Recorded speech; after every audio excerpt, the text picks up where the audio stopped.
Падна бастионот на СДСМ во четвртата изборна единица. Струмичани во првиот круг од преседателските избори ја казнија партијата на која цели 8 години. Преседател беше нивниот сограѓанин и поранешен премиер на државата Зоран Заев. Тоа е во сите градови, мислам. Народот се веќе презаситува со одредена постава, било од која партија, бара нови Може ли да промени. Што ти викам, тоа е стандардно, незадоволство кај народот. Стандардно. Нагло опаѓа потрошувачката кошничка. Се с големови и така. Ние како држава беме производители на земјоделски производи, сега ставаме увезници на земјоделски производи. Неисполнетите ветувања за струмичани се причина за изборниот дебакл на Пендаровски. Велат назима се гушат во смок, а налето кукат, бидејќи родот им скапува по нивите. И покрај тоа што премиер беше нивни сограѓанин, проблемите им се нерешени. На 100 метри одовде, токму во овој правец позади овие куќи, се наоѓа семејната куќа на поранешниот премиер на Македонија Зоран Заев.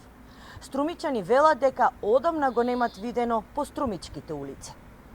Последен пат пред јавноста Заев се појави во предизборен спот со подршка за Пендаровски. Надежта дека во Струмица би можеле да го сретнеме наднеси и во локалот за кој велат дека му омилен, но не беше таму.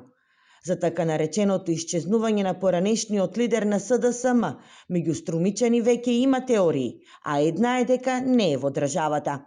Дори вчера така случајно низ градот повика подкитно видео за Америка. Сега така се говори, сега.